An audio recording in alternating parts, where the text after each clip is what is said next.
pression sur ces Juifs-là pour qu'ils fassent partie de l'armée. Eux ne veulent pas faire partie de l'armée. Pire, ils sont dans le pays, mais ils disent, on n'a pas le droit d'être ici parce que c'est pas Dieu qui nous l'a donné. Fait que c'est comme contradictoire au bout. Ils sont dans le pays d'Israël, ils sont venus dans le pays d'Israël, mais ils disent, nous, on ne reconnaît pas Israël parce que c'est pas Dieu qui nous l'a donné. Nous, on croit que c'est Dieu qui nous l'a donné. Alors,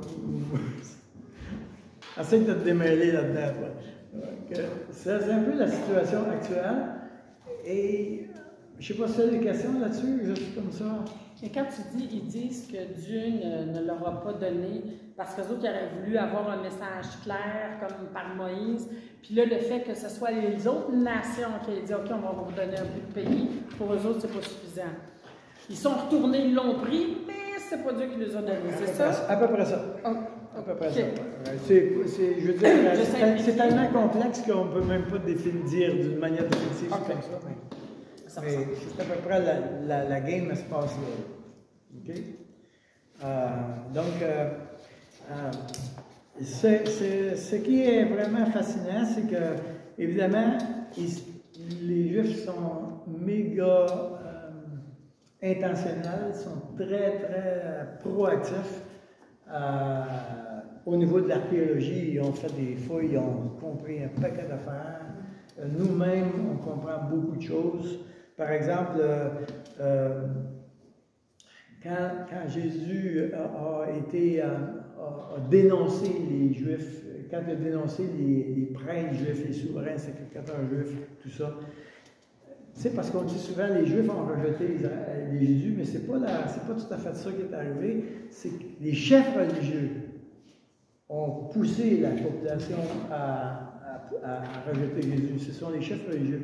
Et la raison, c'est que les chefs religieux, ils ont découvert que l'Empire romain, eux autres, pour avoir la paix, ils se sont accoquinés les sacrificateurs, les souverains sacrificateurs. Il y avait 4 familles de souverains sacrificateurs. Ces 4 familles-là, à tour de rôle, ils avaient le contrôle du temple, des sacrifices et tout ça. Okay? Et les Romains ont trouvé la manière d'avoir la paix en Israël, en Palestine, en leur donnant du pouvoir. Mais là, vu que ils leur donnaient le pouvoir, ils ont choisi leur propre sacrificateur. Ils ont nommé les familles qui vont, autrement dit, les sacrificateurs qui étaient pro-romains, c'est eux autres qui ont eu la poste, qui ont eu une poste. Vous me suivez? Et ils ont découvert dans les fouilles archéologiques, le quartier des souverains sacrificateurs était ici. Et quand ils ont fait les recherches, ils ont découvert que c'était un lieu très, très riche. Les sacrificateurs, ils vivaient très bien.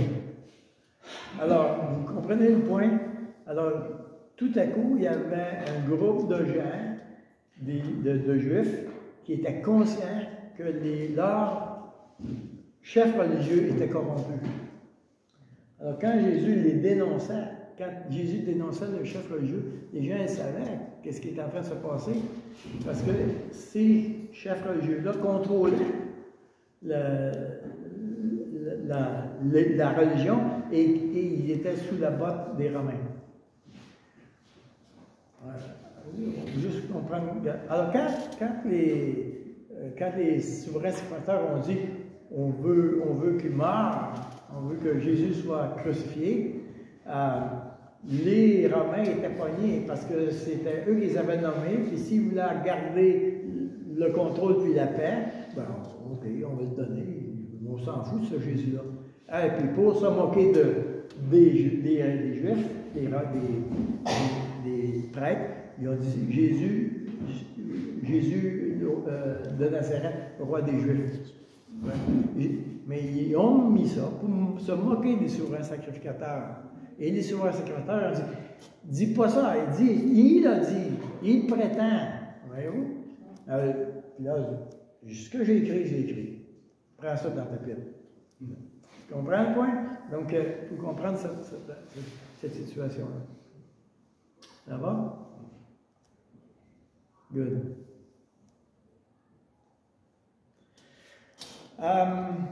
Maintenant, quelle heure qu'on a là? On est-tu bon pour une petite demi-heure encore? C'est bon? Encore? Une petite demi-heure? OK.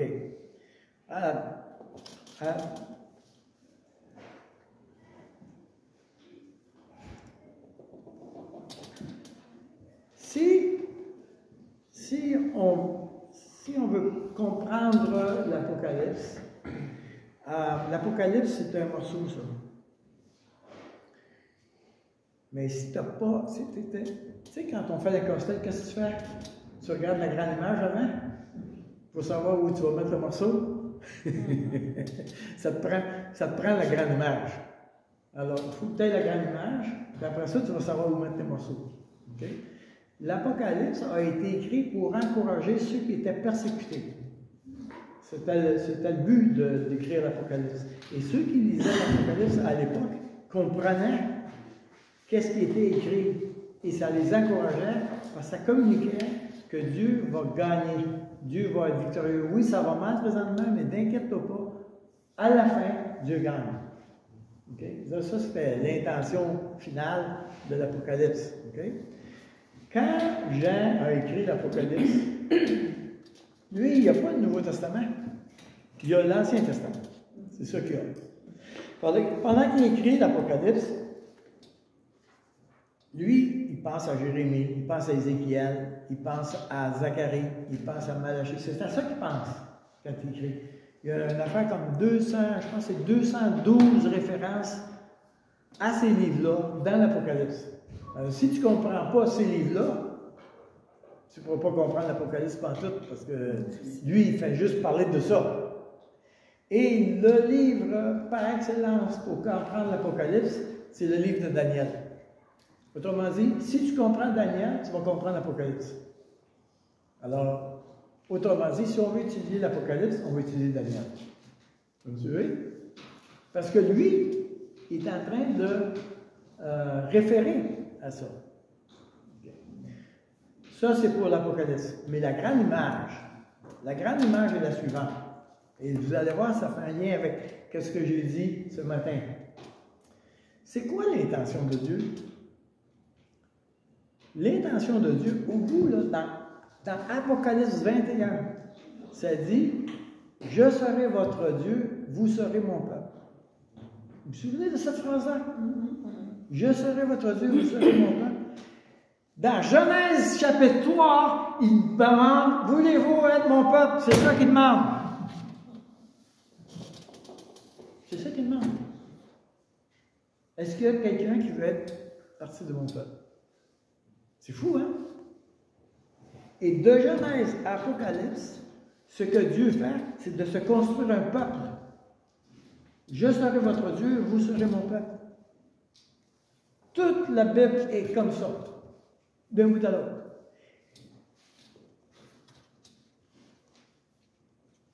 Jésus, les apôtres ont demandé à Jésus, j'aimerais ça que tu nous apprennes à prier. Il dit, OK, je vais vous enseigner à prier. Il nous a enseigné 7 requêtes. Que ton nom soit sanctifié, que ton règne vienne, que ta volonté soit faite sur la terre comme au ciel. Ça, c'est les 3 premières. Hey, je serai votre Dieu, vous serez mon peuple. J'aurai un peuple qui sanctifie mon nom. J'aurai un peuple sur lequel ils acceptent que je règne sur eux. J'aurai un peuple qui fait ma volonté. Ça, c'est les 3 premières requêtes que Jésus nous a enseigné à prier. Autrement dit, il est en train de dire, j'aimerais que vous ayez le même plan que moi. Que vous ayez la même idée que moi. J'aimerais que vous soyez engagés à faire ce que moi je suis en train de faire, construire un royaume, construire un peuple pour moi, pour que je règne. C'est à ça qu'il est occupé, lui. Donc, si moi, j'embarque dans ce plan-là, si j'embarque dans le plan de, OK, je veux que tu règnes dans ma vie, c'est pas moi qui va régner, c'est toi, Dieu. C'est pas moi, ma volonté que je vais faire, c'est ta volonté. Et je veux que ton nom soit sanctifié je veux que dans ma vie et dans la vie de ceux qui m'entourent, on reconnaisse que tu es le Dieu par excellence. C'est ce que je veux. Après ça, il y a 4 requêtes pour le quotidien. Donne-nous aujourd'hui notre pain quotidien. Okay.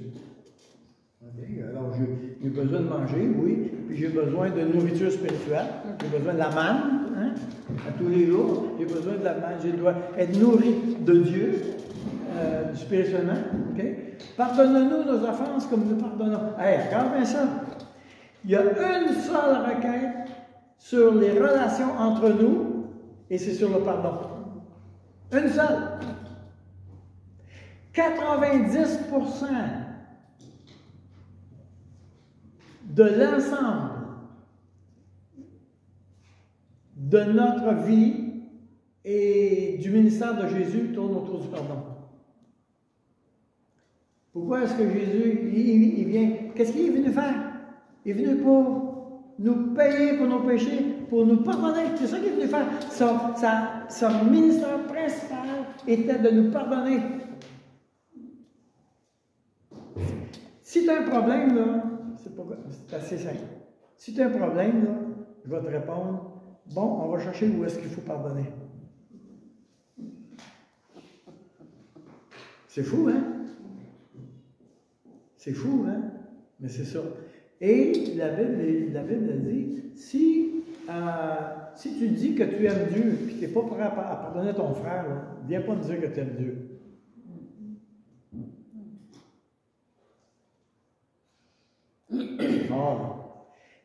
Là, c'est un pardon, ce qu'on appelle un pardon relationnel, c'est-à-dire qu'il y a le pardon du salut, c'est-à-dire que Dieu m'a pardonné. Donc, j'ai mon salut, Dieu m'a donné la vie. Okay? Ce n'est pas un pardon conditionnel, pardonne-nous nos offenses comme nous pardonnons. Si je ne pardonne pas, je perds mon salut, c'est pas ce genre-là. On parle du pardon relationnel. Si tu veux augmenter ta relation avec Dieu, augmente ton pardon avec les autres. Plus tu vas pardonner avec les autres, plus tu vas avoir une relation intense avec Dieu. C'est lié directement. OK? La prochaine, ne nous laisse pas entrer en tentation. Alors, on a traduit avant, en français, on avait ne nous induis pas en tentation, mais le problème, c'est qu'avec les années, le mot induit a changé de sens. Et aujourd'hui, ça nous donne l'impression que c'est lui qui nous amène dans la tentation. Alors, les théologiens ont changé la traduction en français et ça dit « ne nous laisse pas entrer en tentation ». Autrement dit, j'arrive à une tentation puis je dis à Dieu « Hey, aide-moi là, je ne veux pas aller là ». Ne me laisse pas entrer en tentation, mais délivre-nous du mal. Donc, quatre requêtes sont reliées avec mon quotidien, mais les 3 premières requêtes sont directement reliées avec qu'est-ce que Dieu est en train de faire. Si je veux comprendre les prophéties, il faut que je comprenne ça. C'est directement relié avec le fait que qu'est-ce que Dieu est en train de faire. Lui est en train de faire ça. Je serai votre Dieu, vous serez mon peuple. OK? Et ce qu'il a fait, c'est qu'il a fait un peuple, Israël, qui va devenir une leçon d'objet. Autrement dit, je choisis Israël, je choisis les Juifs, je choisis le peuple hébreu pour qu'ils deviennent une leçon d'objet, pour que quand on les regarde, on comprend qui est Dieu. Donc ça, c'est l'intention. Je te montre qui est Dieu à travers ce peuple-là. Alors c'est vraiment majeur, c'est vraiment majeur. Et ce qui contrôle, et là je m'en vais avec, ce qui contrôle les prophéties, c'est Genèse chapitre 12, verset 1. Il dit, l'Éternel dit à Abraham, va-t'en de ton pays, de ta patrie, de la maison de ton père, dans le pays que je te montrerai. On appelle ça l'alliance abrahamique. Okay? Cette alliance-là, je ferai de toi une grande nation, et je te bénirai, je rendrai ton nom grand, et tu seras une source de bénédiction. On appelle ça l'alliance abrahamique. Tous les Juifs s'accrochent à cette alliance-là. Tout le monde. C'est vraiment au centre de leur parcours, c'est leur